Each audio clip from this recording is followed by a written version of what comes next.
The game, they did indeed have Cloud9 coming out of that one, put on pretty much a clinic there. They did take a little bit of time when we thought they could have kind of pushed and had the win. They did it their own way, if you will, and got the wins the way they wanted. Sloppy way. Wanted to get all the buffs. Lemon Nation getting a little hyphy, making plays he shouldn't have made. But that shows that Cloud9, they feel good enough to come out on the stage, pick some champions, obviously they feel good on, but kind of go a little ham, and they did that game.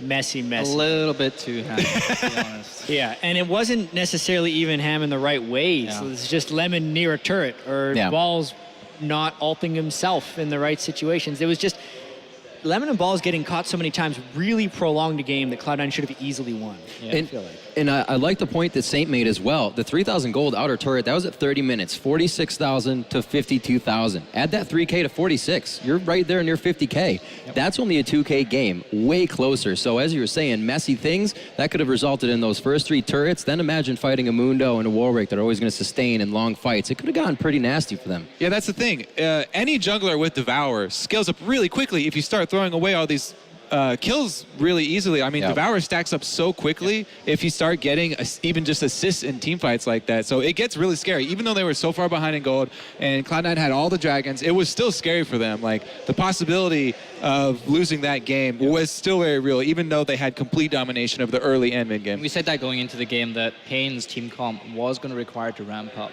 And I think Saint touched on this in the cast, that they basically all had to ramp up and they never had an opportunity to ramp up. Cloud9 had Meteos had a really solid game early game.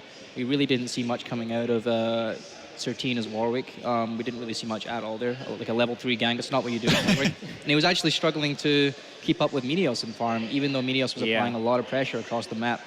I would say if there was one takeaway from this sloppy game, Meteos played immaculately on Lee Sin. Obviously, Lee Sin has a little bit of freedom when he's jungling against a Warwick, because Warwick isn't really going to apply that much pressure on him, and he kind of had free reign. But with that free reign, he didn't make any mistakes, and was the biggest reason I feel like Cloud9 won. Yeah. And I have to say, you were kind of worried about High's play at the beginning. He played the early game pretty well. I mean, he avoided the terrifying level 3 Warwick gank, but actually after Warwick hit level 6, he was very cautious. He was liberal with his Valkyrie. He escaped a lot of the pressure that they sent mid, and that was over and over.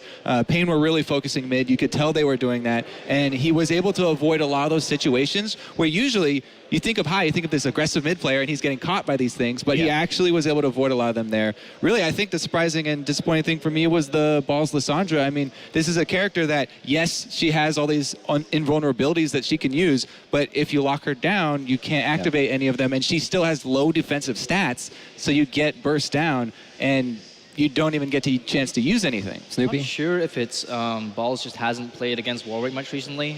Maybe they have because they left it open, so maybe they have played against a lot.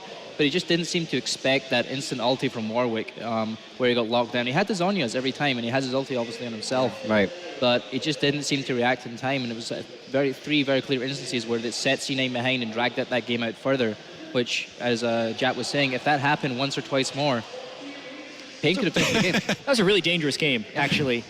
They had 4 dragons, but those are exactly the types of games that can get turned around. Obviously, there's all these different avenues for Cloud9 to win because they had the pressure game, they were controlling the dragons. Suffocation. But, I mean, they paid the price for all those things by picking a fairly porous late-game team composition and being fairly vulnerable to what would have been a tremendously heavy scaling paiN composition if it could have gone late. When we saw those 6,000 gold leads ending in a 5v5-4-4 fight, that should never happen when you're that far ahead, when you have that much control of the game. So we'll see if Cloud9 can clean things up coming into game 2, and we'll see if paiN can really right the ship here, not having too much control of the game at all, not able to drop Cloud9's turret in that game 1 of this best-of-3 set. But we will be back right after this short break for game 2 of Cloud9 versus paiN Gaming.